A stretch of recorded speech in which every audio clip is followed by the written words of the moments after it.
ஹல்லேலூயா. ஆமென், ஆமென். Jesus. ஆமென். தேவ சமூகத்தில் நான் வைக்கிற விண்ணப்பங்கள், வடிக்கிற கண்ணீர், வந்து உட்கார்ந்து இருக்கிறது, வாஞ்சிக்கிறது, இது எல்லாமே அவர் எழுதி வைப்பாராம். பைபிளில் எழுதி வச்சிருக்கிறார். அதனால தான் எபேசு சபைக்கு சொல்லும்போது, நீ சகித்து கொண்டிருக்கிறதை நான் அறிவேன்கிறார். எவ்வளோ நல்ல தேவன் பாருங்க. ஹல்லேலூயா. நம்ம சகித்து கொண்டிருக்கிறது நம்ம சொன்னாதான் மற்றவங்களுக்கு தெரியும். ஆனால் அவர் அறிவாராம். ஹல்லேலூயா. சிலர் வேதனையை கண்ணீராய் வெளியே காட்டிடுவாங்க, சிலர் அழமாட்டாங்க, உள்ள சகிச்சுட்டு இருப்பாங்க. ஹல்லேலூயா. ஆமென். கர்த்தர் நல்லவர், கர்த்தர் எல்லாம் அறிவார், நிச்சயமாய் எல்லாவற்றுக்கும் பதில் தருவார். ஆமென். அதனால தான் இந்த தீபம் இன்னும் எரிஞ்சிட்டே இருக்குது. காண வேண்டிய காரியங்கள் இருக்கிறது. உன் கண்கள் காணும். ஆமென். வலது கரத்தை உயர்த்தி சொல்லு, என் கண்கள் காணும்.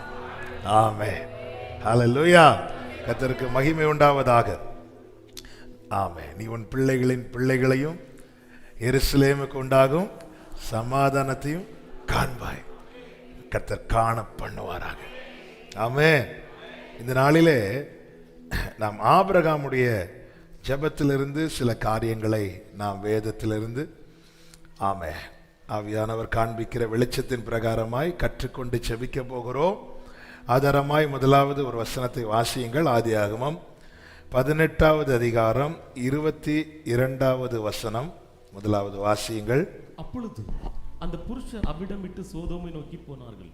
ஆபிரகாமோ பின்னும் கர்த்தருக்கு முன்பாக நின்று கொண்டிருந்தான். ஆபிரகாமோ பின்னும் கர்த்தருக்கு முன்பாக நின்று கொண்டிருந்தான். 19வது அதிகாரம் 27வது வசனம். விடியற் காலத்தில் ஆபிரகாம் எழுந்து தான் கர்த்தருக்கு முன்பாக நின்ற இடத்திற்கு போய். அப்ப அடுத்த நாளும் ஆபிரகாம் என்னதான் செய்யறாரு? கர்த்தருக்கு முன்பாக. அப்ப ஆபிரகாமுடைய ஜெபம் என்பது அது அவனுடைய வாழ்க்கை என்று சொல்லலாம். இது ஆபிரகாமின் அடையாளம். இவங்க அன்னைக்கு ஜெபம் பண்ணாங்க, இப்படி எல்லாம் ஆபிரகாமை குறித்து சொல்லப்படுகிறது. தான் கர்த்தருக்கு முன்பாய் நின்றுட்டே இருக்கிறார். அதுதான் ஆபிரகாமின் சாட்சி. அவன் கர்த்தருடைய சிநேகிதன், விசுவாசிகளின் தகப்பன், விசுவாச வீரன், உண்மையுள்ளவன். ஆமென். அது மாத்திரமல்ல, அவனுடைய அடையாளம் அவன் ஜெபிக்கிறவன், ஜெப வீரன். அவங்க தான் கர்த்தருக்கு முன்பாகவே நின்று கொண்டிருக்கிறவர்கள். நம்முடைய அடையாளம் இப்படியாக மாற வேண்டும். ஜெபம் என்பது ரொம்ப முக்கியம். ஆபிரகாமை சிநேகிதன் என்று கர்த்தர் அழைத்தார். ஒரு சிநேகிதன் தான் எல்லா காலத்திலையும் சிநேகிப்பான். எல்லா காலத்திலும், எந்த சிச்சுவேஷன்லையும். நான் என் ஜெபத்துக்கு பதில் வந்தாலும் பதில் வரலைனாலும் நான் கர்த்தருக்கு முன்பாக நின்று கொண்டிருப்பேன். ஹல்லேலூயா. ஆமென். கர்த்தருக்கு முன்பாக நின்ற இடத்திற்கு போய், விடியற் காலத்திலே போயினா, ஆமென், அவன் ஒரு நாளை துவங்கும் போது 1000 வேலை அன்னைக்கு இருந்தாலும் ஆபிரகாமுக்கு வேலையே கர்த்தருக்கு முன்பாக நிற்கிறது. எங்க அப்பா கிட்ட பார்த்து வியந்த காரியம், அவங்க காலையில் எழும்புனதும் அம்மாவையும் பார்க்க மாட்டாங்க, பிள்ளைகளையும் பார்க்க மாட்டாங்க, 2 வார்த்தையை ஒட்டி வச்சிருக்கிறான். ஒன்று, ஜீசஸ் லவ்ஸ் யூ. எழும்பி அப்படி அவங்களுக்கு தெரியும் அந்த ரூமில் அது எங்கே ஒட்டி வச்சிருக்கிறான். அப்படியே எழும்பி அதுக்கு முன்னாடி நின்று கண்ணை திறந்து பார்த்து ஜீசஸ் லவ்ஸ் யூன்னு பார்த்தாதான். இன்னொரு வார்த்தை, என் கிருபை உனக்கு போதும். இதுக்கு அடுத்து 3வது ஒரு வார்த்தை, ஐ லவ் ஜீசஸ். அதுக்கப்புறம் போய் இருந்து உக்காந்து ஜெபம் பண்ணி பைபிள் திறந்து வசனம் படிப்பாங்க. அதுக்கப்புறம் தான் எல்லாரையுமே பார்க்கறது முதலாவது. ஆமென். ஹல்லேலூயா. ஆபிரகாம் கர்த்தருக்கு முன்பாக நின்று கொண்டிருந்தான். ஆமென். ஜெபம் என்பது, ஆமென், போன வெள்ளிக்கிழமை சொன்ன வார்த்தையை திரும்ப சொல்லுகிறேன். நம்ம எல்லாரும் என்னை உட்படுத்தி தான் நம்ம ஜெபிக்கிறதுக்கு ஏதோ ஒரு ரீசன் இருக்கணும். ரீசன் இருந்தால் ஜெபம் பண்ணணும். ஒன்றும் வேண்டாம். இப்போ நம்ம கொஞ்சம் முன்னாடி ஜெபம் பண்ணோம்ல, எல்லாரும் உண்மையிலே அழுதோமான்னு கேட்டால் இல்லை. ஆனால் அந்த ட்ராக்ல, அந்த பாதையில் ஓடுறவங்க அழுதுருப்பாங்க. ஆமை. அதுக்காக எல்லாரும் அலறணும்னு சொல்லலை, ஆனால் ஜெபத்தை நம்ம அப்படி கொண்டு வந்துடக்கூடாதுங்கிறதுக்காக சொல்கிறேன். ஜெபம் என்பது என்ன? நான் அவைலபிளாக இருக்கணும் டெய்லி. அவரை நான் தேட வைக்கக்கூடாது. ஆமாம், எனக்கு ஒரு தேவை இருந்தால் மட்டும் நான் அவர்கிட்ட தேடுகிறது இருக்கக்கூடாது. ஒரு பிள்ளை தன்னுடைய தேவைக்காக மட்டும் அப்பா கிட்ட பேசிட்டு மற்ற நேரத்தில் பேசாமல் இருந்தால் அந்த பெற்றோருக்கு எவ்வளோ வேதனையாக இருக்கும். ஆமாம், நின்று கொண்டிருந்தான், கர்த்தருக்கு முன்பாக நின்று கொண்டிருந்தான். ஒரு நாளா அடுத்த நாளும் அதுதான் செய்கிறான், அடுத்த நாளும் ஆபிரகாம் அதுதான் செய்கிறான். நம்முடைய வாழ்க்கை இப்படி இருக்கட்டும், கர்த்தர் நம்ம இப்படி உருவாக்குவாராக. நாம் அப்படி நின்னா அடுத்த தலைமுறை அதை பார்த்து நிற்பாங்க, நிற்கணும். இந்த காலத்தில் பார்த்தீங்கன்னா இன்னைக்கு ஜெபிக்க சொல்லுறாங்களே தவிர ஜெபிக்கிறது இல்லை. ஆமாம், ஒரு 10 கான்டாக்ட் நம்பர் எடுத்து நீங்கள் ஜெபம் பண்ணுங்க, தப்பு கிடையாது. ஏன்னா நீதிமான் செய்ய ஊக்கமான வேண்டுதல் மிகுந்த பலன் உள்ளதாக இருக்கிறது. ஜெபிக்க சொல்லணும், 10 பேருடைய ஜெபம் தேவை.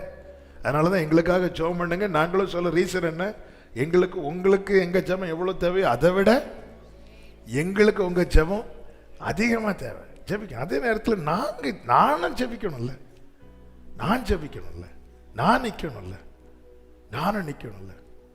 இயேசு கிறிஸ்து சீஷர்கள்ட்ட சொல்ல, நீங்கள் என்னோட கூட விழித்திருங்கன்னு சொல்லிட்டு இயேசு போயிருந்து என்ன பண்ணுறார்? ஜெபம் பண்ணுறார். பார்த்தா எனக்காக ஜெபம் பண்ணுவாங்க நினைச்ச 3 பேர் என்ன பண்ணிட்டு இருக்கிறாங்க? தூங்கிட்டு இருக்கிறாங்க. சரி, அவங்க ஜெபம் பண்ணுவாங்கன்னு சொல்லிட்டு இயேசு போய் தூங்கி இருந்தா என்ன இருக்கும்? ஒருவேளை இல்ல. அதனால நம்ம ஒரு விஷயத்துல உறுதியா இருக்கணும். நான் 10 பேர்ட்ட ஜெபம் பண்ண சொல்லுவேன், ஒருவேளை அவங்க மிஸ் பண்ணிட்டாங்கன்னாலும் இந்த காரியத்தை குறித்து ஒரு ஜெபம் என்ன ஆயிருக்கணும்? போயிருக்கணும். ஆமா, ஜெபம் போயிருக்கணும், ஜெபிச்சிருக்கணும். கர்த்தருக்கு மகிமை உண்டாவதாக. கர்த்தருக்கு முன்பாக நின்று கொண்டிருந்தான். ஆபிரகாமுடைய வாழ்க்கையில ஆதியாகமம் 12வது அதிகாரத்திலிருந்து நீங்க பார்த்தீங்கன்னா அவனுடைய ஜெப ஒவ்வொரு சிச்சுவேஷன்ல ஆபிரகாமுடைய ஜெபத்திலிருந்து நாம் கற்றுக்கொள்ளக்கூடிய சில காரியங்கள் இருக்கிறது. அதில் ஒரு 5 காரியங்களை மட்டும் நான் சொல்லி நம்ம செபிக்க போகிறோம். முதலாவது ஆதியாகமம் 15வது அதிகாரம் அதனுடைய 2-3 வசனங்கள். அதற்கு ஆபிரகாம், கர்த்தராகிய ஆண்டவரே, அடியேனுக்கு என்ன தருவீர்? நான் பிள்ளை இல்லாமல் இருக்கிறேனே. தமஸ்கூராகிய இந்த எலியேசர் என் வீட்டு விசாரணை கர்த்தனாய் இருக்கிறானே. கர்த்தருக்கு மகிமை உண்டாவதாக. இப்பொழுது ஆபிரகாம் ஆண்டவர் சமூகத்தில் இருந்து ஆண்டவர்கிட்ட கேட்டு அறிந்து கொள்ளுகிறான். கேட்டு பெற்றுக் கொள்ளுகிறான் என்றல்ல, கேட்டு அறிந்து கொள்ளுகிறான். என்ன அறிந்து கொள்ளுகிறான்னா, எனக்கு நீங்க என்ன தருவீங்க? அப்ப ஜெபத்துல நம்ம என்ன செய்யலாம்? ஆண்டவரிடத்துல கேட்டு அறிந்து. இப்ப இதுதான் அவர் எனக்கு தாராருன்னா நான் அதுக்கு காத்திருக்கலாம்ல. கேட்டு அறிந்து கொள்ளுகிறான் ஆண்டவர். அடியேனுக்கு என்ன, நீங்க எனக்கு என்ன தருவீங்க? கேட்டு அறிந்து கொள்ளுகிறான். அவன் கேட்டதும் என்னப்பா சந்தேகம் இப்படி எதுவுமே சொல்லல. ஆண்டவர் அவன் கேட்டதும் கர்த்தர் சொல்லுகிறார். அவன் ஏன் கேட்டு அறிந்து கொள்ளுகிறான் என்றால் 12வது அதிகாரத்தில் 75வது வயதுல, ஆபிரகாமுடைய 75வது வயதுல கர்த்தர் அவனுக்கு வார்த்தையை சொல்லி கூட்டிட்டு வரார். அப்பொழுது அவன் கேட்கவில்லை. நான் சொல்லுகிற ஒவ்வொரு வார்த்தையும் நல்ல கவனமா கேட்கணும். அப்பொழுது எனக்கு என்ன தருவீர்னு கேட்கல. ஏன் கேட்கல தெரியுமா?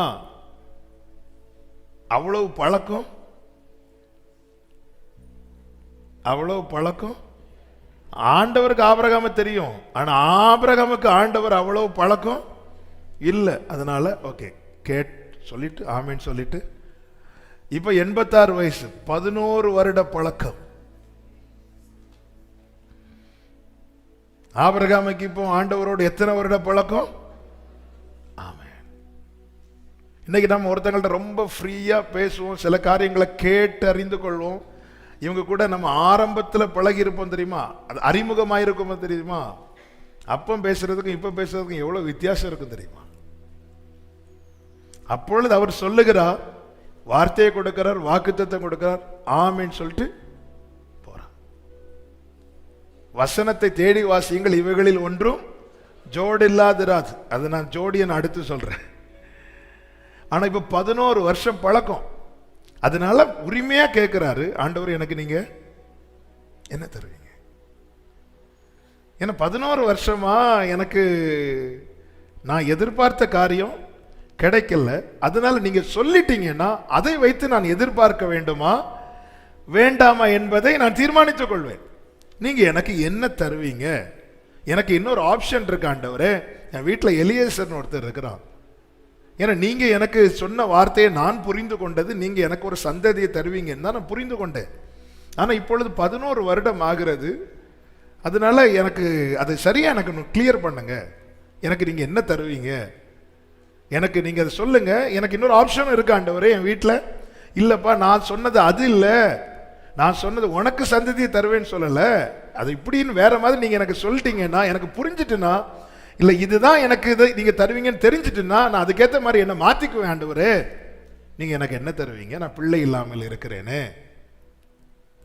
கேட்கிறான். இப்படி எங்களுக்கு என்ன கிடைக்கும்னு கேட்ட இன்னொரு ஆளு சொல்லுங்க. சத்தம் தெரிஞ்சு கரெக்ட் தான், சத்தம் சொல்லுங்க.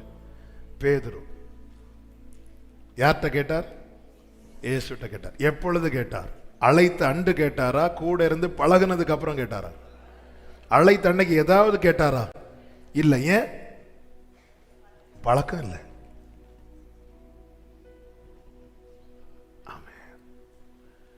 நாம் கேட்டு பெற்றுக்கொள்வதற்கு முன்னதாக கேட்டு அறிந்து கொள்வோம்.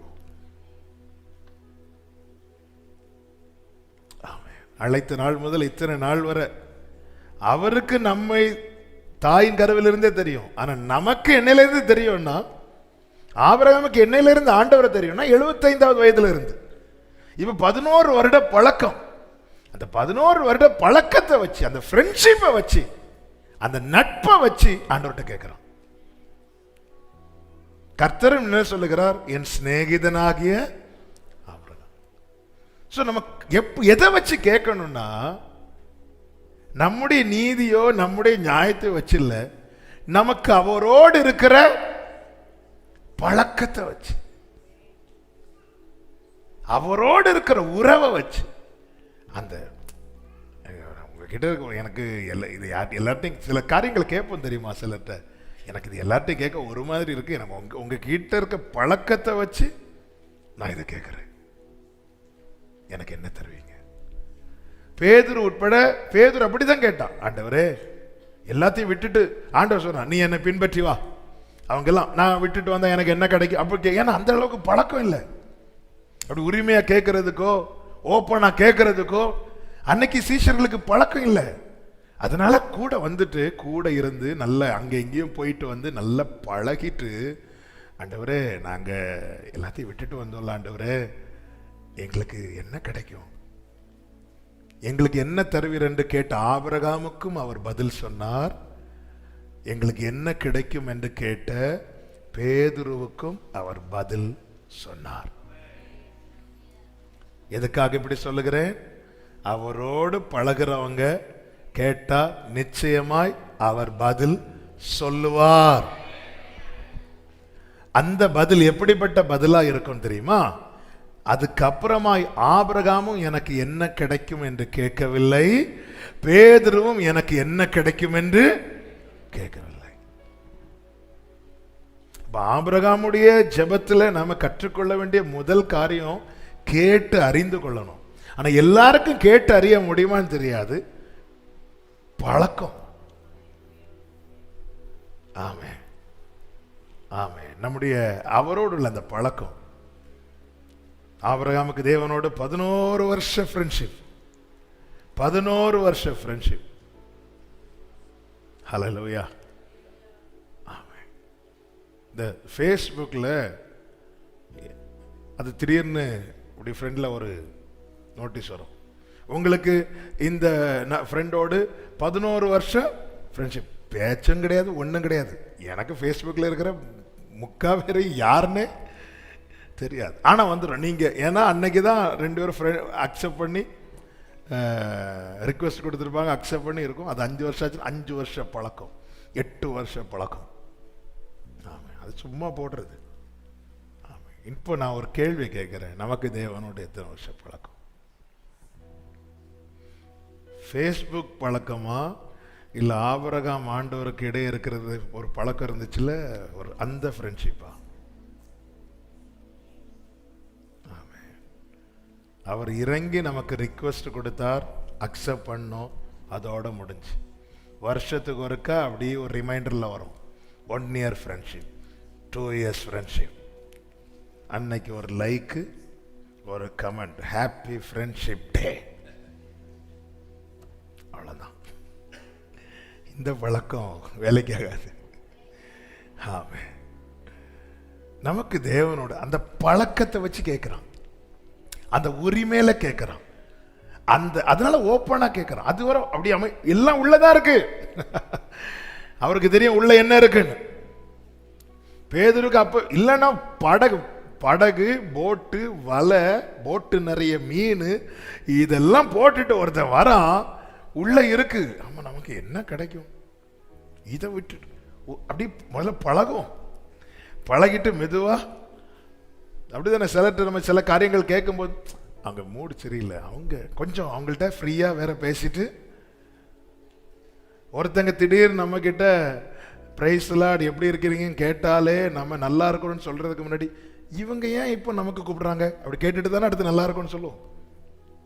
எல்லாரும் இல்லை, ஆனா சிலர் கூப்பிடும்போது சிலர் பேசும்போது இவங்க ஏன் இப்போ கூப்பிடுறாங்க, எதுக்கா இருக்கும்? பிரைஸ் லார்ட், நல்லா இருக்கிறேன்.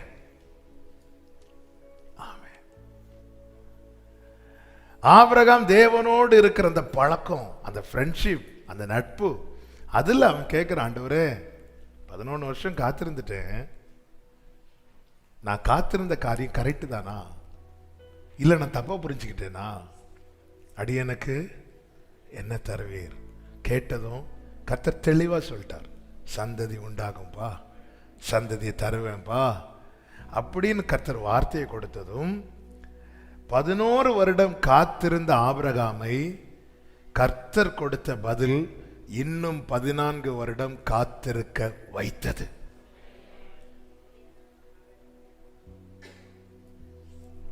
கர்த்தர் காலத்தை வார்த்தை தரும் முன்னமே குடித்து வச்சுட்டார், இன்னைக்குதான் நடக்கும், ஆனா நான் காத்திருக்கணுமே.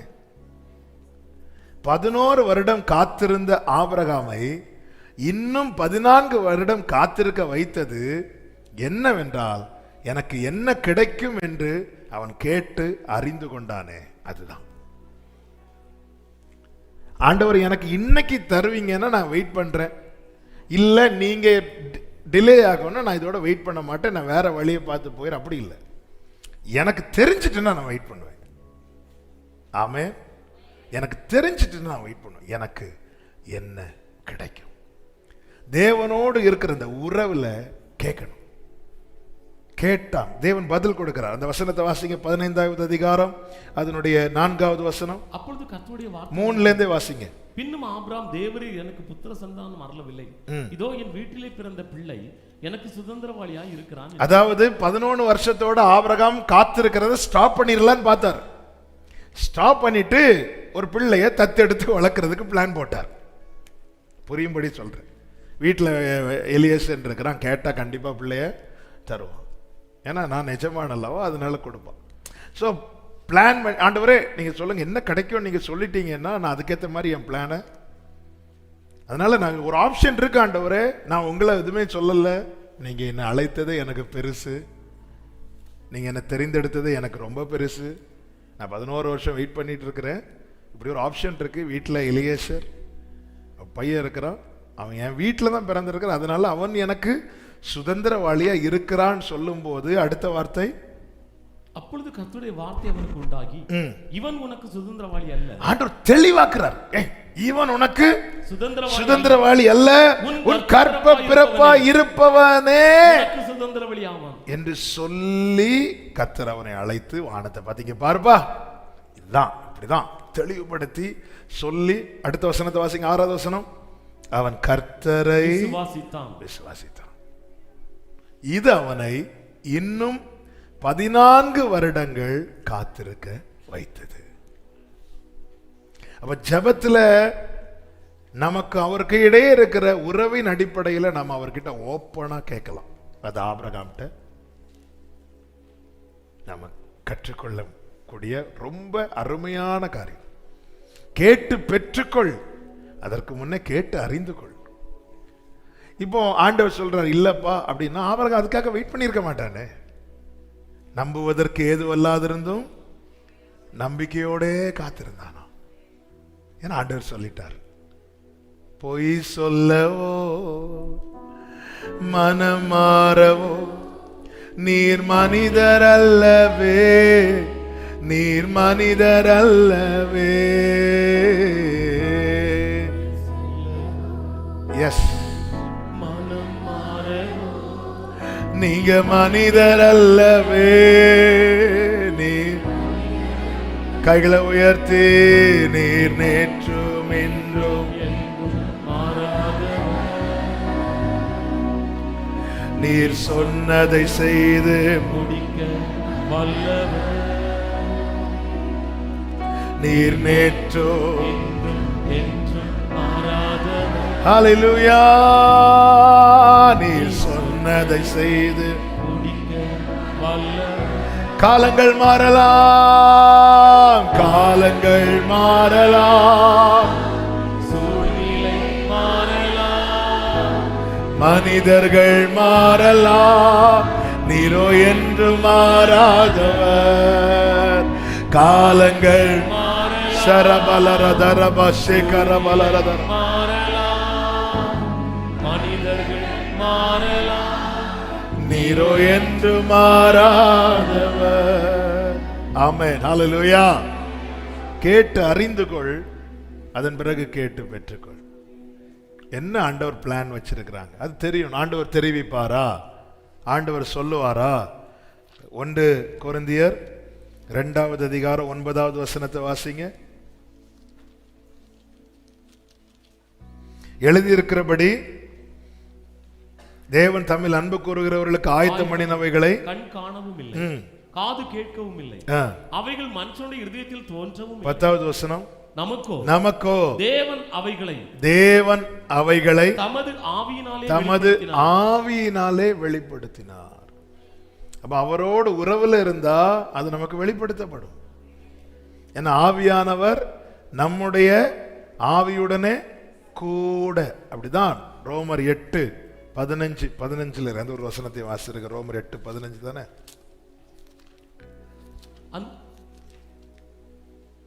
16 வாசிங்க. நாம் தேவனுடைய பிள்ளைகளாய் இருக்கிறோம் என்று ஆவியானவர் தாமே நம்முடைய ஆவியுடனே கூட சாட்சி கொடுக்கிறார். இதுதாங்க உறவு. ஆமென் சொல்லுங்க. ஆவியானவர் நம்முடைய ஆவியுடனே கூட. அப்ப இந்த பழக்கத்தை வச்சு கேட்கலாம், இந்த பழக்கத்தை வச்சு கேட்கலாம். இந்த பழக்கத்தை வச்சு கர்த்தர் பேதுருக்கு எல்லாம் சொல்லிட்டு இருக்கும் போது அவன் ஆமேன் போடாம அவன் அடுத்தவன் காரியத்தை கேட்க போறான். பழக்கத்தை வச்சு கேட்கறதுல ஒரு கணக்கு இருக்கு, ஒரு நியாயம் இருக்கு. அடுத்த விஷயத்தை இல்லை, உன் விஷயத்தை கேளு. ஆமேன். பேதுருட்ட ஆண்டவர் சொல்லிட்டு இருக்க, இங்க பாரு, நீ இள வயதா இருக்கும் போது இப்படி முதிர் வயதாகும் போது உன்னை கூட்டிட்டு போவாங்க. ஆண்டவரே அவன் காரியத்தை சொல்லிட்டீங்கன்னா அதன் அர்த்தம் என்னன்னா, என் வயசு காலத்துல நான் ரத்த சாட்சியை மறிக்க போறேன்னு சொல்லிட்டீங்க, யோவானும் இப்படி சாவான்னு சொல்லிட்டீங்கன்னா கொஞ்சம் சமாதானமா. பேதுருக்கு சமாதானத்தை இந்த விஷயத்துல நீ அப்படி சமாதானம் படண்டா, அவன் நான் வர்றது வரைக்கும் அவ்வளவு சமாதானமே. அவன் பழக்கத்தை வச்சு கேட்கக்கூடியதை கேட்கணும். ஆண்டவரே எனக்கு என்ன தருவீங்க, என்ன தருவீங்க? பிள்ளைங்க கேட்க மாட்டாங்களாங்க, அப்பா எனக்கு என்ன வாங்கிட்டு வருவீங்க, என்ன வாங்கிட்டு வந்திருக்கிறீங்க? எனக்கு யார்ட்டங்க கேட்பாங்க? இந்த உறவுல தானே. அந்த நமக்கு தேவனோட இந்த பழக்கத்தை தந்திருக்கிறாருங்க. உங்களை நான் சிநேகிதர் என்றே கர்த்தர் சொல்றார். பேதுரு கேட்டபோது சொன்னார், என் நாமத்தை நிமித்தம் நீ இதெல்லாம் விட்டதுனால இம்மையிலும் மறுமையிலும் அப்படி சொல்லிட்டு இங்க கொடுக்க போறது அங்க கொடுக்க போறது. அப்ப அவர் இருதயத்துல இருக்குது என்ன செய்யணும்னு. நாம ஓப்பனா கேட்டா அவர் தம்முடைய இருதயத்தை ஓபன் பண்ணுவார். ஆனா அதுக்கு என்ன தேவைன்னா அவரோடு நட்பு. ஆமென். அடுத்து அறிந்து கொள்ளக்கூடிய ஒரு முக்கியமான காரியம் 17வது அதிகாரம் அதனுடைய 17-18 வசனங்கள். அப்பொழுது ஆபிரகாம் முகங்குப்புற விழுந்து நகைத்து 100 வயதானவனுக்கு பிள்ளை பிறக்குமோ 90 வயதான சாராள் பிள்ளை பெறுவாளோ என்று தன் இதயத்தில் சொல்லிக்கொண்டு இஸ்மவேல் உமக்கு முன்பாக பிழைப்பானாக என்று ஆபிரகாம் தேவனிடத்தில் விண்ணப்பம் பண்ணினான். நல்ல கவனமா கேளுங்க. வாக்குத்தத்தம் பெற்ற தேவ பிள்ளைங்க வாக்குத்தத்தத்தை வச்சுதான் ஜெபம் பண்ணணும். ஆனால் இப்பொழுது ஆபிரகாம் வாக்குத்தத்தத்தை வச்சு ஜெபம் பண்ணல. ஆபிரகாம் எப்படி ஜெபம் பண்றார்னா, எதை தன் இருதயத்தில் சொல்லிக் கொள்ளுகிறானோ அதை தான் ஜெபமாய் வைக்கிறான். அப்போ இந்த ஆபிரகாம் ஜெபத்தில் கற்றுக்கொள்ளக்கூடிய 2வது காரியம் என்ன? நம்முடைய ஜெபத்தில் வருகிற வார்த்தைகள் எல்லாம் எங்கிருந்து வருகிறது தெரியுமா? நம்முடைய இருதயத்தில் என்ன சொல்லுறோமோ அதுதான் ஜெபத்தில் வருது. அப்ப இருதயத்தில் நாம என்ன சொல்லணும், அதுக்கு தான் ஆண்டவர் 17வது அதிகாரம் 1வது வசனத்திலிருந்தே சொல்லிட்டு வரார். வாக்கு தத்தத்தை கொடுத்திருக்கிறார். என் இருதயம் வாக்கு தத்தத்தை சொல்லுமானால் என் ஜெபம் ஈசாக்கை குறித்ததா இருக்கும். நம்முடைய இருதயம் என்ன சொல்லுதோ, நம்முடைய ஜெபத்துல நம்ம என்ன ஜெபம், ஆபிரகாமா இருந்தாலும் சரிதான், யாரா இருந்தாலும் சரிதான், அவனுடைய இருதயம் என்ன சொல்லுதோ அதை தான் அவன் ஜெபத்துல வைப்பான். இஸ்மவேல் உமக்கு முன்பாய் பிழைப்பானாக. ஆபிரகாம் ஈசாக்குக்காக எல்லாம் ஜெபம் பண்ணியிருக்கணும். உனக்கு கொடுக்கப்பட்ட வாக்குத்தத்தம் 24 வருடம் இந்த வாக்குத்தத்தத்தை அவர் சொல்லிக் கொண்டு வருகிறார். 24 இயர்ஸா. ஆனால் அவன் இருதயம் என்ன பார்க்குது அப்படின்னா, வார்த்தையை பார்க்கல, தன்னை பார்க்குது. ஆமென். 100 வயதானவனுக்கு பிள்ளை பிறக்குமா, 90 வயதான சாராள் பிள்ளை பெறுவாளா? அப்போ இருதயம் சூழ்நிலையை தான் சொல்லிட்டே இருக்கு, சரீர நிலைமையை தான் சொல்லிட்டே இருக்கு, பிரச்சனையை தான் சொல்லிட்டே இருக்கு. சோ இருதயம் இவைகளை சொல்லிக் கொண்டிருக்குமானால் நம்முடைய ஜெபமும் அப்படிதான் இருக்குமே தவிர கேட்டு பெற்றுக்கொள்ளும்படியான ஜெபமாய் நம்மிலிருந்து புறப்படாது. நம்முடைய ஜெபம் அது அவருக்கு உகந்ததா இருக்கணும், அது அவருக்கு பிரியமா இருக்கணும். ஆமென். யாபேஸ் வேண்டிக் கொண்டான், கர்த்தர் அதை அவனுக்கு அருளினார். ஆபிரகாம் வேண்டிக் கொண்டதை கர்த்தர் அருளினா பிரச்சனை வேற மாதிரி ஆயிரும். ஆபிரகாம், உனக்கு நான் வாக்குத்தத்தம் வச்சு, உன் இருதயம் உன் சூழ்நிலையை பேசிட்டே இருக்குது. உன் இருதயம், அதனாலதான் உங்கள் இருதயத்தை ஊற்றி விடுங்கள் இருக்கு பைபிள்ல. கர்த்தரை என்றென்றை, கர்த்தரை எக்காலத்திலும் கர்த்தரை நம்புங்கள், உங்கள் இருதயத்தை அவருடைய சமூகத்தில் ஊற்றிரு. இல்லைன்னா அது சொல்லிட்டே இருக்கும். உன் சரீரத்தை பார், உன் பிரச்சனையை பார், உன் குடும்பத்தை பார், உன் மனைவியை பார், உன் புருஷனை பார். நம்ம முகங்குப்புற விழுந்து ஜெபிக்க போனாலும் அதுதான் சொல்லிட்டே இருப்போம். கேட்டு பெற்றுக்கொள்ளும்படியாய் நம்முடைய ஜெபம் இருக்காது. அப்ப நம்முடைய இருதயம் எதை தான் சொல்லணும் அப்படின்னா, கர்த்தர் நம்மோடு பேசி இருக்கிறார், தெளிவா பேசிட்டே வரார். நம்முடைய வாழ்க்கை திரும்பி பேசிட்டு நம்முடைய இருதயம், அதனாலதான் தாவீது சொல்லுகிறார், நம்முடைய வாக்கை என் இருதயத்தில் வைத்தேன். அது வெளியே போக விடக்கூடாது. வார்த்தை மறக்கவே கூடாது, நமக்கு மறக்கவே கூடாது, சொல்லிட்டே இருக்கணும். வார்த்தை அப்படி இருதயத்தில் பதிஞ்சிடணும். ஒவ்வொருத்தர், சிலருக்கு கேட்ட உடனே பதிஞ்சிரும், சிலருக்கு கேட்க கேட்க பதியும், சிலருக்கு எழுதினாதான் பதியும், சிலருக்கு மனப்பாடம் பண்ணாதான் பதியும். எப்படியோ இருதயத்துல வசனம் பதிஞ்சிடணும். இருதயம் வசனத்தை சொல்லணும். இருதயம் வசனத்தை சொல்லுமானால் நம்முடைய ஜெபம் உகந்ததாய் மாறும். இல்லைன்னா வேற ஏதோ கேட்டுட்டு இருப்போம், கேட்க கூடியதை கேட்காம இருக்கிறோம், ஜெபிக்கிறோம், முகங்குப்புற விழுந்து ஜெபிக்கிறோம். ஆனா என்ன கேட்டுக்கொண்டிருக்கிறோம்? நாம நம்முடைய இருதயம் என்ன சொல்லி கொண்டிருக்கிறது? அதுதான் இவ்வளவு பேசுறார் தெளிவா. இதுக்கு முன்னாடி ஆண்டவர் பேசினார், ஆனா இவ்வளவு டீட்டெயிலா பேசல. எல்லாம் சொல்லி வந்தவன, ஆண்டவரே அவர் சொன்ன வார்த்தையை எடுத்து சொல்லலாம். ஆண்டவரே நீ சொன்னபடி, எனக்கு நீ சொன்னபடி. ஆனா அவன் இருதயம் இவ்வளவு வார்த்தையை கேட்ட பிறகும் தன் சூழ்நிலையும், தன் சரீர நிலைமையும், தன் மனைவி நிலைமையும் இதுதான் சொல்லிட்டே இருக்குது. சரி, பிரேயர் டைம்ல என்ன ஜெபம் பண்றார்? இஸ்மவேல் உமக்கு முன்பாய் பிழைப்பானாக. ஆண்டவர், நீ பண்ண ஜெபத்தின்படி நான் தருவேனானால் நான் உனக்கு கொடுக்கப்பட்ட ஒரு வார்த்தை உன் வாழ்க்கையில நிறைவேறாது. நீ பண்ணின ஜெபத்தின்படி நான் உனக்கு செய்வேனானால் நான் உனக்கு கொடுத்த வாக்குத்தத்தம் எப்படி அப்புறம் உனக்கு நடக்கும்? நான் உனக்கு கொடுத்த வாக்குத்தத்தம் நடக்கணும்னா நீ பண்ணின ஜெபத்தின்படி நான் செய்யக்கூடாது. நான் சொல்றது எத்தனை பேருக்கு விளங்குது? நீ இஸ்மவேல் அது வேற, ஆனா நீ இஸ்மவேலை எங்க கொண்டு வர தெரியுமா? அடுத்த சந்ததியா கொண்டு வர. நான் சொன்ன வாக்குத்தத்தம் உன் வாழ்க்கையில் பலிக்க வேண்டுமானால், நடக்க வேண்டுமானால், நீ கேட்டபடி நான் உனக்கு செய்யக்கூடாது. சில ஜெபத்துக்கு தேவன் பதில் தரவில்லை என்பதற்காக சோர்ந்து போயிருக்கிற உள்ளங்களோடு கர்த்தர் இந்த வார்த்தையை பேசிக் கொண்டிருக்கிறார். நம்முடைய இருதயம் எது சொல்லுதோ அதுதான் நம்ம ஆபிரகாமே அப்படி ஜெபம் பண்ணார்னா நாம எல்லாம் இப்படி ஜெபம் பண்ணுங்க எல்லாம் சொல்லலாங்க.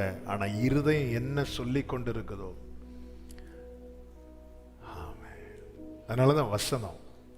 அதனாலதான் ஆண்டவர் என்ன சொல்றாருன்னா, நீ அது வசனத்தை சொல்லிட்டே இரு, உன் கையில வசனத்தை கெட்டு, உன் ஞாபகக்குரிய உன் கண்களின் நடுவே வச்சுக்கோ, உன் வீட்டு நிலைக்கால்கள் மேல எழுது, உன் பிள்ளைகிட்ட படுக்கும் போது அதை தான் பேசு, எழும்பும் போது அதை தான் பேசு, நடக்கும் போதும் ஏன்னா உன் இருதயம் வசனத்தை சொல்லிட்டு இருக்கட்டும். அப்படி சொல்லிட்டு இருந்தா நம்ம செபிக்க உட்கார்ந்தாலே நம்முடைய செபங்கள் எல்லாம் அவருக்கு உகந்த தூபமாய் மாறும், தூபமாய் மாறும். ஹல்லேலூயா. நம்முடைய ஜெபத்தை தள்ளாமலும் தமது கிருபையை நம்மை விட்டு விலக்காமலும் இருக்கிற தேவனுக்கு ஸ்தோத்திரம். ஹல்லேலூயா, ஹல்லேலூயா. ஒரு சகோதரி என்கிட்ட சொன்னாங்க, அவங்க பையன் அப்படி வழி மாறி போறான். பாஸ்டர், அவன் கால ஆண்டவர் முறிக்கணும்னு ஜெபம் பண்ணுங்க. ஏன்னா இருதயம் சொல்லுது இவனை வேற எந்த வகையிலும் திருத்த முடியாது. இவன் எங்கேயாவது முறிஞ்சு கிடந்தாதான். அப்போ ஒரு தாயார், அப்போ தாயா இருந்தாலும் சரிதான், ஒரு இருதயம் என்ன சொல்லுதோ அதுதான் நம்முடைய ஜெபமா மாறுது. நம்முடைய இருதயம் என்ன பேசி கொண்டிருக்கிறது என்பதில் நம்ம கவனமா இருக்கணும். இது அந்த இருதயம் என்ன சொல்றது, அதுதாங்க நம்ம எண்ணங்கள். நம்முடைய இருதயம் பேசுது, இருதயத்தில் சொல்லிக்கொண்டு இருதயம் சொல்றதா இந்த எண்ணங்களாய் வந்து நிக்குது. நம்ம என்ன நினைச்சிட்டு இருக்கிறோம்? அதனாலதான் ஜெப நேரத்தில் சரியா நம்மளால ஜெபிக்க முடியாத காரணம் என்ன தெரியுமா? இருதயம் வேற ஏதோ பேசிட்டு இருக்கு. அதுக்கெல்லாம் எப்படிப்பட்ட ஜெபம் ஓடணும்னா அந்த எழுதி வைத்து, இந்த ஸ்தோத்திர பலி எழுதி வச்சு படிப்போம் தெரியுமா? எழுதி வைத்த ஜெபங்கள் தான் ஓடும். இது ஏன் இருதயம் பேசிட்டு இருக்கு? இல்ல தாவீது, அதனாலதான் தாவீதுடைய ஜெபம் வசனத்தை வைத்து பண்ற ஜெபம். அதனாலதான் நீர் என்னை நம்ப பண்ணின வசனத்தை உமது அடியனுக்காக நினைத்தரும், அதுதான் என் சிறுமையில் எனக்கு ஆறுதல். நம்முடைய ஜெபம் எப்படி இருக்கிறது, நம்முடைய இருதயம் என்ன சொல்லிட்டு இருக்கோ அதுதான் நம்முடைய ஜெபம். அதனால இருதயத்துல அவர் நம்மோடு சொன்னது இருக்கட்டும். அவர் சொன்னதை நம்முடைய இருதயம் சொல்லுமானால் நாம சொல்ற ஜெபம் அவருக்கு உகந்ததா இருக்கும். ஹல்லேலூயா. மூன்றாவதாக ஆபிரகாம் ஜெபத்திலே கற்றுக்கொள்ள வேண்டிய அடுத்த முக்கியமான காரியம், ஆதியாகமம் 18வது அதிகாரம் 18 முதல் 21 வரை உள்ள வசனங்கள். அதுல 18, 20, 21 வாசிங்க. நான் செய்ய போகிறதை ஆபிரகாமுக்கு மறைப்பேனோ? பின்பு கர்த்தர் சோதோம் குமராவின் கூக்குரல் பெரிதா இருப்பதினாலும் அவைகளின் பாவம் மிகவும் கொடிதாய் இருப்பதினாலும் நான் இறங்கி போய் என்னிடத்தில் வந்து எட்டின அதன் கூக்குரலின்படியே அவர்கள் செய்திருக்கிறார்களோ இல்லையோ என்று பார்த்து அறிவேன் என்றார். இப்ப கர்த்தர் அதை ஆபிரகாமுக்கு சொல்றார். சோதோம் பட்டணத்தை அவர் அழிக்க போற காரியம் முன்னமே சொல்லுகிறார். எதற்காக? 22வது வசனம். அப்பொழுது அந்த புருஷர் அவ்விடமிட்டு சோதோமை நோக்கி போனார்கள். ஆபிரகாமோ பின்னும் கர்த்தருக்கு முன்பாக நின்று கொண்டிருந்தான். ஜெபிக்கிறதுக்காக சில காரியங்களை ஆண்டவர் உணர்த்துவார். பிள்ளைகளை குறித்து, புருஷனை குறித்து, மனைவியை குறித்து, குடும்பத்தை குறித்து, சபையை குறித்து, தேசத்தை குறித்து ஆண்டவர் நம்மேல் இருக்கிற அன்பு, நான் செய்ய போகிறதை மறைப்பேனோ, அந்த அந்த பழக்கத்தின் அடிப்படையில் ஆண்டவர் முன்னமே உணர்த்துவார். எதுக்காக தெரியுமா? உனக்கு இப்படிதான் நடக்கும்னு சொல்றதுக்கு இல்ல, அப்படி நடக்க கூடாது இருக்க ஆபிரகாம் நீ என்ன செய்யணும்? ஜெபிக்கணும். ஜெபிக்கிறதுக்காக. ஆண்டவர் அப்படி உணர்த்துறதும் நம்ம உடனே போஸ்டர் அடிச்சு நாங்க யார் தெரியுமா, எல்லாமே முன்னமே நட்பின் அடிப்படையில் உணர்த்துறார், பாசத்தின் அடிப்படையில் உணர்த்துறார். ஆமே. புருஷனை குறித்து சில காரியத்தை ஆண்டவர் காண்பிப்பார். இங்க பாருப்பா சரியில்லை, உடனே ஐயோ என் புருஷன் சரியில்லை, அப்படி இல்லை அப்படின்னு ஆண்டவர் காட்டியிருக்கவே மாட்டார். அது ஏன்னா ஆண்டவர் நம்ம கிட்ட காட்டுறதே எதுக்கு அப்படின்னா, இது வேற யாருக்கும் தெரியக்கூடாது, நீ ஜெபம் பண்ணி தெரியுது. ஆனா நம்ம அதை ஃபேஸ்புக்ல வாட்ஸ்அப்ல ஃபோன் பண்ணி எல்லார்ட்டையும் காட்டிடுவோம். ஆண்டவர் இதுக்கு நானே எல்லார்ட்டையும் பிள்ளையை குறித்து ஆண்டவர் ஒரு காரியத்தை காண்பித்திருப்பார், மனைவியை குறித்து ஒரு காரியத்தை காண்பித்திருப்பார். எதுக்கு? ஆபிரகாம் உடனே போய் பக்கத்து வீட்டில் போய் நின்றான், அப்படியா இருக்கு? ஆபிரகாம் உடனே போய் கர்த்தருக்கு முன்பாக நின்றான். ஆபிரகாம் உடனே என்ன சொல்லியிருக்கலாம், ஆண்டவரே அவனுக்கு இதுவும் வேணும் இன்னும் வேணும், ஏன்னா ஒழுங்கா என் கூட இருந்திருந்தான். ஏன்னா ஒரு அழியது ஆண்டவருக்கு பிரியம் இல்லைங்க. தேவன் ஒருத்தங்களுக்கு வரப்போகிற ஆபத்தை நமக்கு முன்னமே காட்டுறாருனாலே அந்த ஆத்மாவை அவர் விரும்புறாருன்னு அர்த்தம். காட்டிட்டாரா ஜெபம் பண்ணிடணும், ஜெபம் பண்ணிடணும். எத்தனை பேர் ஆண்டவர் காண்பித்து தருவார் தெரியுமா? 2 வருஷத்துக்கு முன்னாடி ஒரு குறிப்பிட்ட ஒருத்தங்களை ஆண்டவர் காட்டி தராங்க. நான் தூக்கத்துல கத்துறேன், அவங்க இறந்துட்டாங்க அவங்க இறந்துட்டாங்க அவங்க இறந்துட்டாங்க. அதுக்கப்புறம் தான் அலர்ட் ஆகி பார்க்குறேன், இல்லை இது அப்போ ஏதோ காட்டி தராங்க. அப்போ அந்த மரண தூதன் வாசல்ல நிற்குது. உடனே நைட்டு 2 மணிக்கு எழும்பி இருந்து ஆண்டவர் ஜெபம் பண்ண வச்சார். ஜெபம் பண்ணிட்டு கிருபையினால இன்னைக்கும் அவங்க இருக்கிறாங்க. யாருன்னு கேட்காதீங்க, அப்படி யாரை கேட்க வந்தா நீங்க தான் சொல்லிடுவேன். நமக்கு ஒரு வியாதி உண்டு, நம்ம ஒரு புரியறதுக்காக ஒரு காரியத்தை சொல்லும் போது உடனே அது யாரா இருக்கும், அது நீங்க தான். அப்போ தேவன் உணர்த்துறதுக்குன்னா அடுத்த நாள் உடனே அவங்கள கூப்பிட்டு இது பாருங்க இப்படி எனக்கு அதுக்கு இல்லை, அப்படி நம்ம காட்ட ஆரம்பிச்சிட்டோம்னால அதுக்கப்புறம் ஒண்ணுமே உன்கிட்ட ஜெபம் பண்றதுக்கு தந்தா நீ அதை வச்சு பேரு சம்பாதிக்கிறியா? எதுக்கு தாரார்? ஆபிரகாம் போய் நிக்கணும், ஆண்டவரே ஆண்டவரே ஆண்டவர் காட்டுவாருங்க, உணர்த்துவாருங்க. இயேசு கிறிஸ்து ஜெபம் பண்ணிட்டு இருந்தார். இயேசுவோடு இருக்கிறவங்க கடல்ல போறாங்க இல்ல, அவர்கள் வருத்தப்படுகிறதை அவர் கண்டாராம். காட்டி கொடுக்கிறார்ல ஆண்டவர், காட்டி கொடுக்கிறார்ல. ஒரு காரியம் ஒருத்தங்களுக்கு நடக்கிறது மாதிரி நடக்கிறதுக்கு முன்னமே நமக்கு காட்டுறாருன்னா அந்த உத்தரவாதத்தை நாம எடுக்கணும். அப்படி ஒரு காரியம் நடந்துச்சுன்னா ஆண்டவர் உனக்கு நான் சொன்னேன்ல, அப்படிதான் இருக்கு. எசேக்கியேல் இந்த வசனத்தை எடுத்த வாசிங்க. எச்சரித்தும் நீ எச்சரிக்காம போன அந்த இரத்த பள்ளி உண்மையில வரும் இருக்குவே. ரைட் சைடில் இருக்கும், எடுத்தவங்க வாசிங்க. எடுத்துட்டீங்களா? எசேக்கியேல் தீர்க்கதரிசன புஸ்தகம்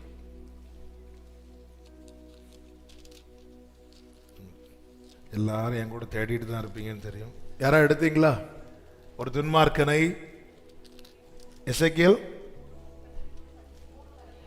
3 சூப்பர். 17வது அதிகாரம் 3வது அதிகாரம் 17 நீ வாயினால் வார்த்தை கேட்டு எச்சரிப்பாயாக. ஆமென். எச்சரித்தால், நீங்க கீழே படிச்சீங்கன்னா தெரியும், எச்சரித்தவன் பாவம் செஞ்சானா அந்த இரத்த பழிய உங்ககிட்ட கேட்பேன். அப்படி எச்சரிக்காம போயிட்டேன்னா அந்த இரத்த பழிய, எச்சரித்தும் பாவம் செய்தா அந்த இரத்த பழி அவங்ககிட்ட தான் இருக்கும். நீ எச்சரிக்காம போயிட்டேன்னா அது உங்ககிட்ட இருக்கு. இதே மாதிரி இன்னொரு இடத்துலையும் இருக்கும், இதே போல பேசியிருப்பா, நீங்க கண்டுபிடிங்க வீட்டில் போய். கர்த்தர் நல்லவர். அப்போ தேவன் உணர்த்துறது எதுக்குன்னா அதை நம்ம அப்படி அசதியா விடுவதற்கு அல்ல. ஆண்டவர் காட்டுவார், சிலரை குறித்து முன்னமே காட்டுவார். அப்போ ஒரு கட்டு இருக்கு, ஒரு நெருக்கம் இருக்கு, ஒரு பிரச்சனை இருக்கு, அதுக்காக அந்த உத்தரவாதத்தை நாம் எடுப்பதற்காக தான் நம்ம கிட்ட காட்டுறார். இவன் எடுப்பான், அது நம்புறார். ஆபிரகாம் நம்புறார். நம்பினதுனால தான் வீட்டை விசிட் பண்ணார். இல்லைன்னா ஆபிரகாம் கொடுக்கிற ரொட்டியை சாப்பிட்றதுக்கு வரல. அவர் ஆபிரகாம் கொடுக்கிற ரொட்டியையும் ஆபிரகாம் அடித்து கொடுக்கிற கன்று குட்டியும் சாப்பிட்றதுக்கு வரல. ஆபிரகாம் இந்த உத்தரவாதத்தை எடுக்கணுங்கிறதுக்காக. சில நேரத்தில் நாம் ஆபிரகாம் லோத்துக்காக உத்தரவாதம் எடுக்கிறது லோத்துக்கு தெரியாது. லோத்துக்கு தெரியாததுனால ஆபிரகாம் எடுக்க மாட்டேன்னு சொல்லல. ஏன்னா இது கொடுத்தது கர்த்தர். நீங்க உங்க குடும்பத்துக்காக அழுறது உங்க குடும்பத்துக்கு தெரியாது. தெரியாததுனால அவங்க கேட்பாங்க, நீ இந்த குடும்பத்துக்கு என்ன செஞ்சேன்னு கேட்பாங்க. அதை குறித்து சோர்ந்து போகாதீங்க. கர்த்தர் உங்களை உத்தரவாதம் எடுக்க வைத்திருக்கிறார். நீ இந்த குடும்பத்துக்கு என்ன செஞ்ச? நான் தானே சம்பாதிச்சேன், நான் தானே உழைக்கிறேன், நீ என்ன செஞ்ச? எப்ப பார்த்தாலும் அழுதுட்டு தானே இருக்க சொல்லுவாங்க. சோர்ந்து போயிடாதீங்க. கர்த்தர் உங்கள்கிட்ட தானே பேசுறார், உங்ககிட்ட தானே உணர்த்துறார். அந்த உத்தரவாதத்தை நீங்க எடுக்கணுங்கிறதுக்காக அதான் நின்று கொண்டிருந்தான். யார் தன் குடும்பத்துக்கு அழுறாங்களோ அவங்கள வச்சுதாங்க அந்த குடும்பம் ஓடுது. யோசுவா களத்துல இறங்கி வேலை செய்யலாம். ஆனா மலையில மோசே கைய உயர்த்தி நிக்கிறான். மோசையின் கை என்னைக்கு தாருதோ யோசுவா உன் கதை அன்னையோட முடிஞ்சது. மோசையின் கை தாழ்ந்ததும் அமலேக்கின் கை உயர்ந்தது. ஜெபிக்கிறவங்க, தேவ சமூகத்திலிருந்து அழுறவங்க ஒரு குடும்பத்திலிருந்து அற்று போனால் அந்த குடும்ப தள்ளாடும், அந்த கூடாரம் விழுந்துரும். எனவே அடுத்த ஸ்தானத்தில் அப்படிப்பட்ட ஒரு நபர் நிக்கிறது வரைக்கும் வீட்டில் அழுது ஜெபிக்கிறவங்க வாழ்வது அவசியம். உங்க குடும்பத்தில் ஒருத்தங்க அழுது ஜெபிக்கிறாங்கன்னா அவங்க வாழணும். அடுத்த ஸ்தானத்தில் அடுத்த தலைமுறை வந்து நிக்கிறது வரைக்கும் அவங்க நிற்பது அவசியம். இல்லைன்னா தாவீதின் கூடாரமா இருந்தாலும் அது விழுந்து போயிடும். ஆண்டவர் சிலரோடு பேசி கொண்டிருக்கிறார். அதனால குடும்பத்துக்காய் அழுகிற அன்பு சகோதர, அன்பு சகோதரி, உங்களுடைய உத்தரவாதத்தை நீங்கள் புரிந்து கொள்ளுங்கள். உங்க கூட இருக்கிறவங்க புரியணும்னு அவசியம் கிடையாது, சொன்னாலும் புரியாது. ஆமென். உத்தரவாதம் எடுக்கிறான், முன்னாடி நின்றுட்டு இருக்கிறான். லோத்துக்கு ஏதாவது மெசேஜ் போட்டார், இங்க பாரு நான் உனக்காக ஜெபம் பண்ணிட்டு இருக்கேன், நீ இப்படி பண்ணல, நான் அப்படி. அந்த உத்தரவாதத்தை அவனாக எடுக்கல, கர்த்தர் கொடுத்தார். சிலதை காட்டி தருவார், உணர்த்துவார். கர்த்தருக்கு மகிமை உண்டாவதாக. நேரம் போகிறதுனால நான் சொல்லி முடிக்கிறேன். நாம் ஜெபிக்க உணர்த்துகிறார். ஹல்லேலூயா. ஆமோஸின் புஸ்தகம் அதனுடைய 7வது அதிகாரத்தின் 4வது வசனத்தில் ஆண்டவர் ஆமோஸ்ட சொல்றார், அக்கினியினால இதை நான் நியாயம் விசாரிப்பேன் சொல்றார். சொல்லும் போது ஆமோஸ் ஜெபிக்க ஆரம்பிக்கிறார். கர்த்தர் உணர்த்துகிறார், அக்கினியினால இது நியாயம் விசாரிப்பேன். 5வது வசனத்தை வாசிங்க. அப்பொழுது நான் கர்த்தராகிய ஆண்டவரே நிறுத்துமே. போதும்பா, யாக்கோபு திரும்ப யாரால் எழுந்திருப்பான், அவன் சிரித்து போனானே என்று சொல்லும் போது 6வது வசனத்துல கர்த்தர் அதற்கு மனஸ்தாபப்பட்டு அப்படிதான் செய்வேன்னு சொல்றார். ஆனா ஒருத்தன் ஜெபம் பண்ணதும் அப்படி ஆவதில்லைன்னு சொல்றார். பாத்தீங்களா? அவன் எதுக்கு உணர்த்துறாரு? இப்படி அவனுக்கு நடக்க கூடாதுப்பா, இப்படி சம்பவிக்க கூடாதுப்பா, இப்படி உன் குடும்பத்தில் நடந்துடக்கூடாது, இப்படி உன் பிள்ளைகளுக்கு நடந்துடக்கூடாது. அதனால கர்த்தர் உணர்த்தி ஜெபிக்க வைக்கிறார். நல்லா புரிஞ்சுக்கோங்க. இன்னொரு சத்தியத்தை கூட நான் இதில் சொல்ல விரும்புகிறேன். உங்ககிட்ட ஒரு காரியத்தை கர்த்தர் உணர்த்தி உங்களை ஜெபிக்க வைக்கிறார்னா உங்க ஜெபத்தை அவர் கேட்கறதுக்கு ரெடியா இருக்கிறான்னு அர்த்தம்.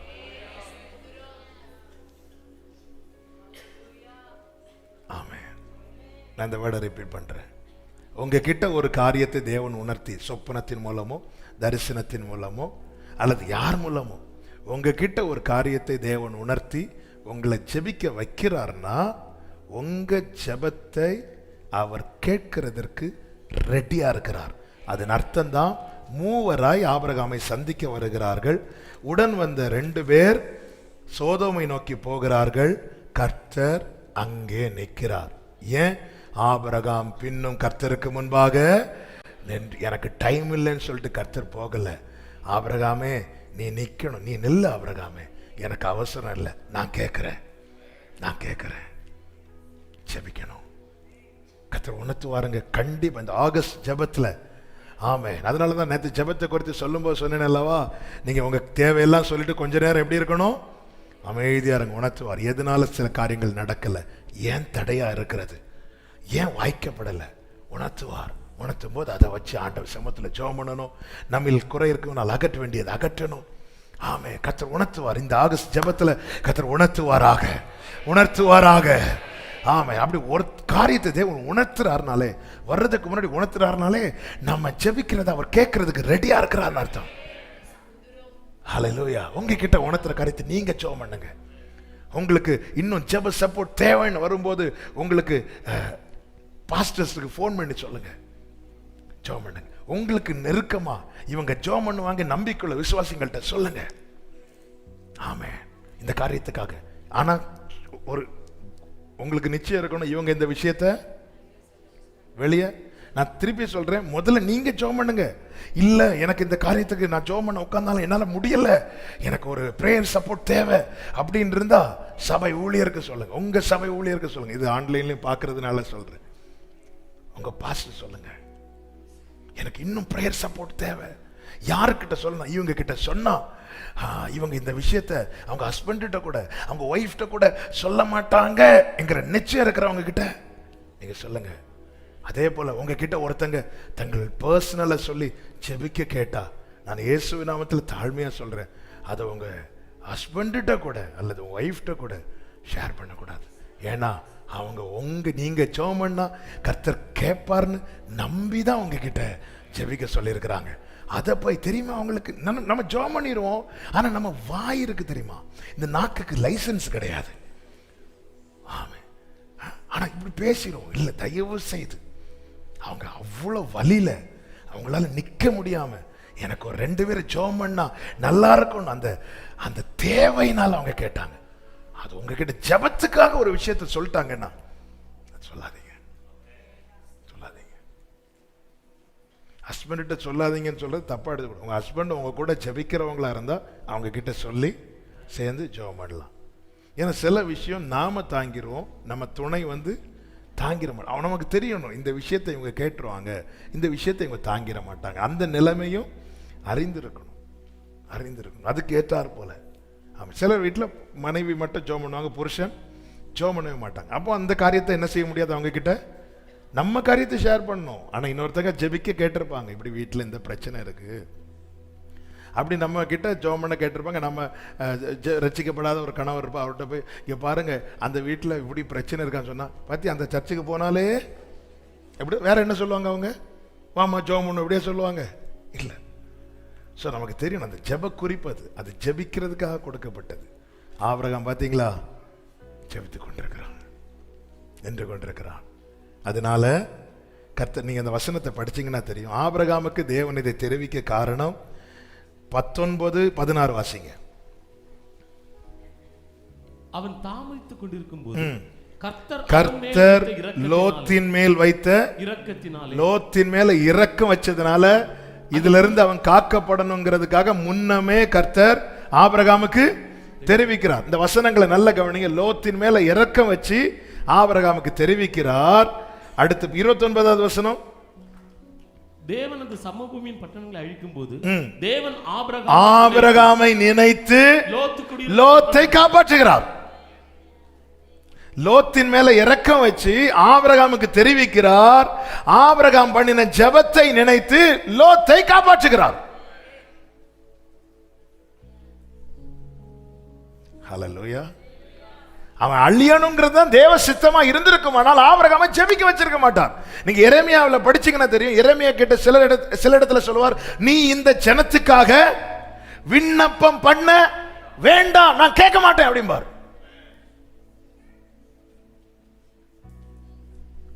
எரேமியா கிட்ட நீ இந்த ஜனத்துக்காக விண்ணப்பம் பண்ண வேண்டாம் அப்படிம்பார். லோத்து மேல ஒரு இறக்கம் வச்சதுனால அவன் காக்கப்படணும். ஆபிரகாம்கிட்ட ஆபிரகாமை ஜெபிக்க வைக்கிறார். ஆபிரகாமை நினைத்து, அதாவது ஆபிரகாம் கர்த்தருக்கு முன்பாய் நின்று பண்ணின ஜெபத்தை நினைத்து லோத்தை காப்பாற்றுகிறார். கர்த்தர் நிறைய பேசிட்டு இருக்கிறார், நான் நம்புறேன். ஹல்லேலூயா. இல்லாண்டவரே, அவங்களெல்லாம் திருத்த முடியாதாண்டவரே, அப்படி இல்லை. ஒருத்தங்களை குறித்து வரப்போகிற ஆபத்தை முன்னமே காட்டுறாருன்னா அவங்கள உங்களுக்கு பிடிக்குதோ பிடிக்கலையோ புரிஞ்சுக்கோங்க, ஆண்டவர் அவங்க மேல இறக்க வச்சிருக்கிறார்.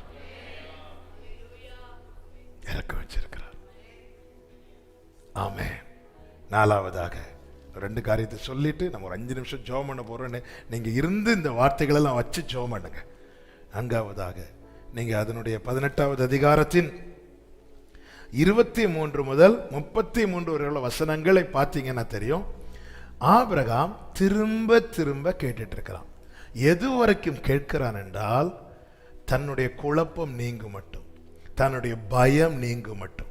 முதல்ல கேட்கிறான், 50 நீதிமான் இருந்து அழிப்பீரோ? ஆண்டவர் சொன்னார், அழிக்க மாட்டோம். உடனே யோசிக்கிறான், ஒருவேளை 50 இல்லைன்னா? அப்போ அந்த இடத்துல ஒரு பயம் வந்துட்டு, ஒரு சந்தேகம் வந்துட்டு, ஒரு குழப்பம் வந்துட்டு. ஆபிரகாம் ஜெபத்திலிருந்து கற்றுக்கொள்ளக்கூடிய அடுத்த காரியம் என்னவென்றால், தனக்கு தெளிவு உண்டாகும் மட்டும், அல்லது தான் கேட்கிற காரியத்தில் ஒரு சமாதானம் வரும் வரைக்கும் அவன் ஜெபத்தை முடிக்கல. அவன் 10 வரைக்கும் வந்தான், அதில் அவனுக்கு சமாதானம் வந்துட்டு. சமாதானம் மட்டும் வரலன்னா, ஆண்டவரே ஆண்டவரே இன்னும் ஒரு விஷயம் கேட்குறேன் அப்படி சொல்லியிருப்பான். அப்படிதான் ஒவ்வொன்றா சொல்லி சொல்லி வரார். அதனுடைய 26வது வசனத்தை வாசிங்க. அதற்கு கர்த்தர், நான் சோதோமில் 50 நீதிமான்களை கண்டால் அவர்கள் நிமித்தம் அழிக்க மாட்டேன் என்று சொல்லுங்க. 27வது வசனம், 27. அப்பொழுது ஆபிரகாம் பிரதியுத்தரமாக, இதோ தூளும் சாம்பலுமாய் இருக்கிற அடியேன் ஆண்டவரோட பேச துணிந்தேன். ஒருவேளை சொல்லிட்டு 28வது வசனத்துல கேட்கிறார். ஆண்டவர் அதையும் சொல்றார், அழிக்க மாட்டேன். 30வது வசனம், அப்பொழுது அவன், நான் இன்னும் பேசுகிறேன் வராமல் இருப்பதாக 30 நீதிமான்கள் அங்கே காணப்பட்டாலோ என்றான். அதற்கு அவர், நான் 30 நீதிமான்களை. 31வது வசனம், அப்பொழுது அவன், இதோ ஆண்டவரோட பேச துணிந்தேன் 20 நீதிமான்கள். அடுத்து 32 வாசிங்க. 10 நீதிமான்கள் அங்கே காணப்பட்டாலோ. 32வது வசனம் வாசிங்க. கர்த்தர் ஆபிரகாமோட பேசி முடிந்த பின்பு போய்விட்டார். 32வது வசனத்தை வாசிங்க. அப்பொழுது அவன், ஆண்டவருக்கு கோபம் வராதிருப்பதாக நான் இன்னும் ஒரு விசை ஒரே ஒரு விசை. அப்ப அதுல கிளியர் ஆயிட்டார் ஆபிரகாம். தனக்கு தெளிவு வரும் வரைக்கும் அவன் ஜெபத்தை விடல. அந்த லோத்தை குறித்த காரியத்தில் அவனுக்கு ஒரு சமாதானம் வரும் வரைக்கும் ஜெபத்தை விடல. அவனுக்கு அந்த விஷயத்துல சமாதானம் வந்ததும் போய் படுத்துட்டார். ஏன்னா அவருக்கு தெரியும், இது அவர் பார்த்துப்பார். அதனாலதான் அடுத்த நாள் விடியற் காலத்துல போய் நின்று பார்க்கிறான். என்ன பார்க்கிறான்? நம்ம ஜெபிக்கிறோம். ஜெபத்துல குழப்பத்தோடு பயத்தோடு ஜெபத்துல உட்கார்றது தப்பு கிடையாது. ஆனா எழும்பும் போது அப்படியே எழும்பக்கூடாது. எழும்பும் போது தெளிவோடு ஒரு சமாதானத்தோடு. அதுக்கு தான் அவர் வெயிட் பண்றார். இல்லப்பா எனக்கு டைம் ஆச்சுன்னு ஆண்டவர் சொல்லல. நீ கேட்டு முடிக்கிறது வரைக்கும் அவர் வெயிட் பண்ணுவார். ஆபிரகாம் கேட்டு முடிச்சிட்டு இன்னும் ஒரு விஷயம்னு கேட்கறதுக்கு இல்லைன்னு வரும்போது கர்த்தர் போய்விட்டார். 33வது வசனம், கர்த்தர் ஆபிரகாமோடு பேசி கொண்டிருக்கும் போதே போனாருண்டல்ல. பேசி ஜெபத்துல ஆண்டவர் பொறுமையா இருப்பார். நமக்கு தான் பொறுமை இல்லை. டைம் ஆகுது. அவர் இருந்து பேசி இன்னும் ஒரு விஷயம் சொல்றதுக்குள்ள ஆண்டவர் போயிட்டார். இதை கேட்க விட்டுட்டேனே அப்படி இல்லை. இருந்து அப்புறம் கேளு, ஓகே, சந்தேகம்லாம் தீர்ந்துட்டா, சமாதானம் ஆயிட்டா, ஓகே, அவர் போயிட்டார். அவர் போனதுக்கு அப்புறம் ஆபிரகாம் போறார். நமக்குள்ளே இருக்கிற தெளிவு வர்றது வரைக்கும் ஜெபத்தை விடக்கூடாது. 5வதாக ஆபிரகாம் ஒன்றை பெற்றுக்கொள்வதற்கு முன்னே அவனை வேறொன்று செய்ய வைத்தார். அது என்ன? 20வது அதிகாரம் 18வது வசனம். ஆபிரகாம் தேவனை நோக்கி வேண்டிக் கொண்டான். அப்பொழுது தேவன் அபிமெலேக்கையும் அவன் மனைவியையும் அவன் வேலைக்காரிகளையும் குணமாக்கி பிள்ளை பெறும்படி அனுக்கிரகம். ஆபிரகாம் தான் அதுக்காக காத்திருக்கிறார். ஆனால் அதே தேவையில் இருக்கிற இன்னொருவருக்காக ஆபிரகாமை கர்த்தர் ஜெபிக்க வைத்தார். ஹல்லேலூயா. ஆபிரகாம் தன் வீட்டில் என்னைக்கு நான் ஒரு குழந்தைய பார்ப்பேன் இருக்கிறதுக்கு முன்னாடி, நீ இன்னொரு வீட்டில் இதே பிரச்சனையில் இருக்கிறாங்க ஆபிரகாமே, அவங்களுக்காக ஜெபம் பண்ணு. அடுத்த அதிகாரத்தில் நீங்க படிச்சீங்கன்னா ஆபிரகாம் வீட்டில் அந்த சத்தம் கேட்க ஆரம்பிச்சுட்டு. ஹல்லேலூயா, ஆமென். இப்பொழுது இந்த நேரத்தில் நீங்க என்ன தேவையில இருக்கிறீங்க, இதே தேவையில இருக்கிற உங்களுக்கு தெரிஞ்ச யாராவது இருப்பாங்கன்னா அவங்களுக்காக உண்மையா ஜெபம் பண்ண போறீங்க. ஆமென். யோபுவுக்கு சிறையிருப்பு மாறணும். ஆனா யோபு யாருக்காக ஜெபம் பண்ணாரு? சிநேகிதருக்காக. இப்பொழுது ஒரு 5 நிமிடங்கள் தேவ சமூகத்துல, ஆண்டவரே இந்த 5 காரியத்தை வச்சு ஜெபம் பண்ணணும். நீங்க வீட்டில இருந்து இல்ல சர்ச்சை முடிச்சு உட்கார்ந்து இருந்து தியானித்து ஜெபம் பண்ணுங்க. ஆனா இந்த நேரத்துல ஒரு குறிப்பிட்ட காரியம், என்ன காரியம்? இந்த மெசேஜ் எடுக்கும் போது ஆவியானவர் நேற்று உணர்த்தினதுதான். ஆமே. அவங்களுக்கு உங்க தேவைக்காக நீங்க கொஞ்சம் முன்னாடி அழுதுருப்பீங்க. ஆனா இதே தேவையில்லை. இப்ப புத்திர பாக்கியத்துக்கு காத்திருக்கிறவங்களுக்கு சொல்றேன், இதே போல காத்திருக்கிற உங்களுக்கு தெரிஞ்சு யாராவது இருப்பாங்கன்னா அவங்க வீட்டில் இந்த சத்தம் கேட்கணும்னு நீங்க உங்களுக்கு எப்படி ஜெபம் பண்ணுவீங்களோ அப்படி மனதார ஜெபம் பண்ணுங்க. திருமணத்துக்கு காத்திருக்கிற பிள்ளைங்க, அது உங்க பிள்ளைகளுக்கு வீட்டில் திருமணத்துக்காக காத்திருக்கிறவங்க இதே போல இருக்கிறவர்களுக்காக ஜெபம் பண்ணுங்க. வேலைக்கு காத்திருக்கிறவங்க உண்டு, சுகத்துக்கு காத்திருக்கிறவங்க உண்டு, கடன் பாரம் நீங்க காத்திருக்கிறவங்க உண்டு. உங்க தேவையில இருக்கிற மற்றொருவருக்காக இந்த நேரத்தில் நம்ம இப்போ ஜெபம் பண்ண போறோம். முடிந்தவர்கள் முழங்காற்படியிடுங்கள், மற்றவர்கள் அப்படி உட்கார்ந்தோ எழுமினோ உங்களுக்கு எப்படி வசதியோ ஒரு சில நிமிடங்கள். ஹல்லேலூயா. ஆமா, உங்க பர்சனல் டைரியில எந்த நபருக்காய் ஜெபம் பண்றீங்களோ அந்த நபருக்கு பெயர் எழுதி வைங்க. அந்த வீட்டில் சத்தம் கேட்கட்டும், அந்த வீட்டில் சாட்சி எழும்பட்டும். அது உங்களுக்கான அடையாளம். ஹல்லேலூயா, ஹல்லேலூயா. Thank you Jesus. அப்படியே இப்போ ஜெபம் பண்ணுங்க, அப்படியே ஜெபம் பண்ணுங்க. ஆன்லைன்ல பார்க்கிற அன்பு சகோதரா சகோதரி, உங்களுக்கு சேர்த்து தான் இந்த வார்த்தை. ஜெபம் பண்ணுங்க. இன்னைக்கு நீங்க எந்த தேவையில் இருக்கிறீங்க அதே தேவையில் இருக்கிற மற்றவர்களுக்காக ஜெபம் பண்ணுங்க. ஆமே, கர்த்தர் இந்த நாளில் அதை நம்மோடு பேசுகிறார். இந்த நாளில் அதை நமக்கு வலியுறுத்தி இருக்கிறார். ரிபாலா கபாதா ரபா. அப்பா இறங்குங்க, அப்பா இறங்குங்க. சொந்த வீடு இல்லாம இருக்கிறீங்களா? ஒரு வீட்டுக்காக ஜெபம் பண்றீங்களா? இதே போல வீடு இல்லாம இருக்கிற உங்களுக்கு தெரிஞ்ச இன்னொருத்தங்க இருப்பாங்கல்ல, அவங்களுக்காக ஜெபம் பண்ணுங்க, அவங்களுக்காக ஜெபம் பண்ணுங்க. ஹல்லேலூயா, ஹல்லேலூயா. Thank you Jesus, thank you Jesus, thank you Father, thank you Holy Spirit. ஜெபம் பண்ணுங்க. உங்க இருதயத்திலிருந்து சத்தம் எழும்பு. உண்மையா ஜெபம் பண்ணுங்க. கர்த்தர் இருதயத்தை பார்ப்பார்ல, கர்த்தர் இருதயத்தை பார்க்குற இந்த நேரத்தில் நான் இது ஆமென். ஆண்டவர் ஒரு காரியத்துக்காக ஜெபம் பண்ண வலியுறுத்துறாருன்னா அவர் ஏதோ ஒன்று செய்ய போறாருன்னு அர்த்தம். ஆண்டவர் செய்ய ரெடி ஆயிட்டார்னு அர்த்தம். 20வது அதிகாரத்தில் ஆபிரகாமை ஜெபம் பண்ண வச்சது 21வது அதிகாரத்தில் அது செய்யறதுக்கு ரெடி ஆயிட்டார்னு அர்த்தம். கர்த்தர் உனக்கு செய்ய போறாருன்னு அர்த்தம். மனசார ஜெபம் பண்ணுங்க, உண்மையா ஜெபம் பண்ணுங்க, ஜெபம் பண்ணுங்க. Thank you Jesus, thank you Jesus, thank you Jesus. உங்க பிள்ளைங்க நல்லா படிக்கணும்னு விரும்புறீங்களா?